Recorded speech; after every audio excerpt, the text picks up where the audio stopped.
Hai hello, salam sejahtera Malaysia. Selamat datang ke channel Fels Lifestyle. Teman-teman, terima kasih kerana terus setia dan terus bersama di dalam channel ini. Saudara-saudara, tiba-tiba ada satu kenyataan. Kepimpinan daripada pembangkang yang berkata bersedia ataupun lebih spesifik, Azmin Ali, Setiausaha Agung Bersatu, berkata bersatu bersedia untuk berdepan dengan pilihan raya pada penghujung tahun ini. Nah, adakah jangkaan daripada bersatu ini akan menjadi kenyataan ataupun ini hanyalah mimpi di siang hari? Bercakap tentang tebuk atap. Nah, saudara-saudara, ini satu dapatan saya terkini daripada Harapan Daily bertarik Februari 9. Tebuk atap 2.0.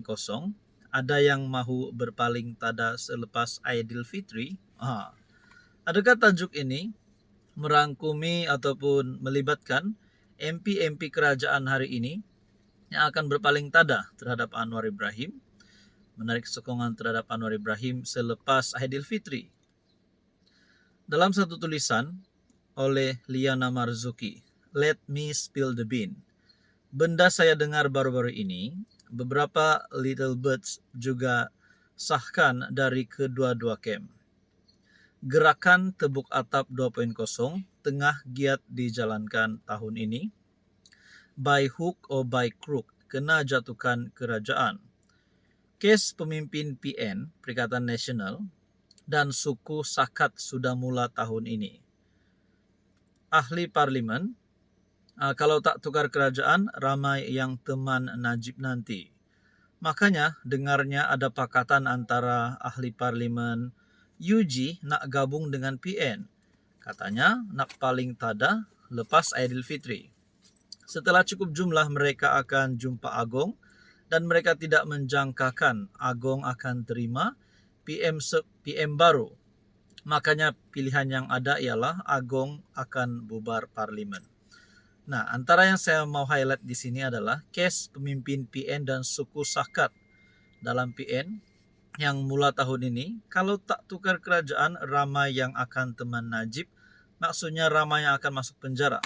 Adakah di antaranya Muhyiddin Yassin yang terpalit dengan kes rasuah, dan mungkin Sanusi, ataupun mungkin ada lagi kepimpinan di dalam PN yang terlibat dengan ataupun terpalit dengan rasuah.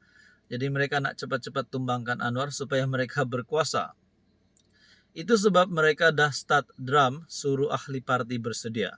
Pilihan raya boleh terjadi bila-bila masa. Firasat ramai pemerhati politik, keputusan tetap sama, parlimen tergantung juga. Itu sebab banyak tindakan dibuat agar base PH tidak keluar mengundi. Itulah tiba-tiba mereka jadi terpaling Cina sekali. Soalan saya, kalau PN yakin menang, siapa jadi PM? Tan Sri Muhyiddin, kluster mahkamah.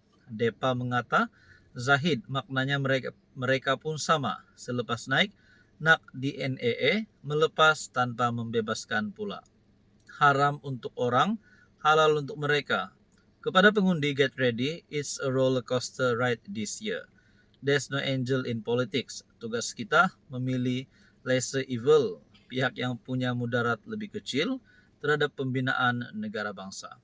Berkaitan dengan tulisan ini, Anda boleh lihat artikel Harapan Daily. Apa komen Anda?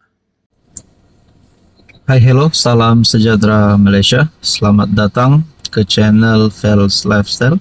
Terima kasih kerana terus setia dan terus bersama di dalam channel ini. Tuan-tuan dan puan-puan yang saya amat hormati, saudara-saudara yang saya amat hormati. Setelah rakyat Malaysia dikejutkan berkaitan dengan satu isu, yaitu garis panduan untuk datang ke rumah ibadat bukan Islam. Akhirnya antara yang lantang bercakap tentang isu ini adalah Akmal Saleh, yaitu Ketua Pemuda UMNO, di mana beliau juga adalah komponen di dalam kerajaan.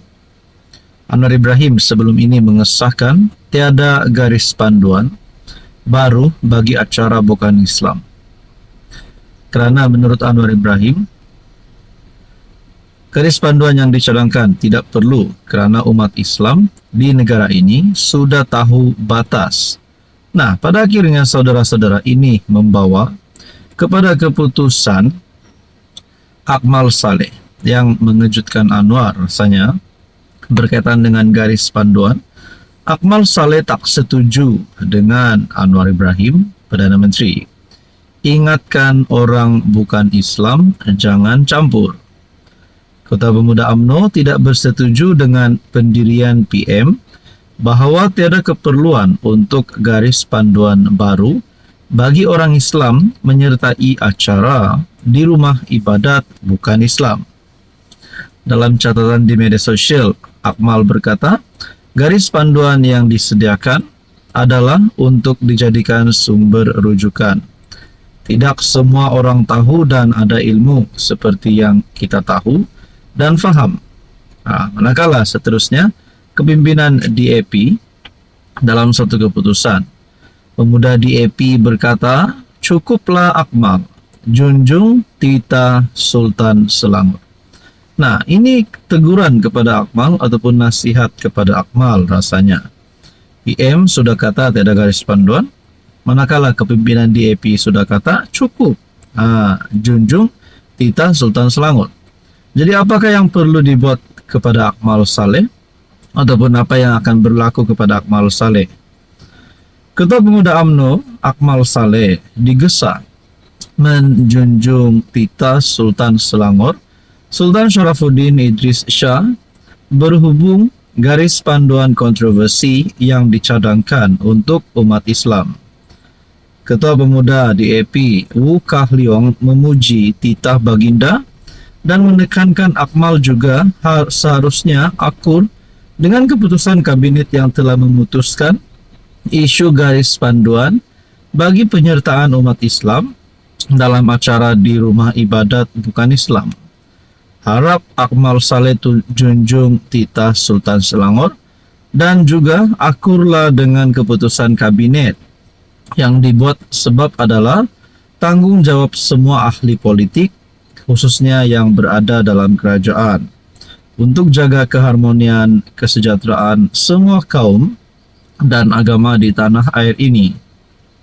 Enough is enough, simple as that, mudah saja.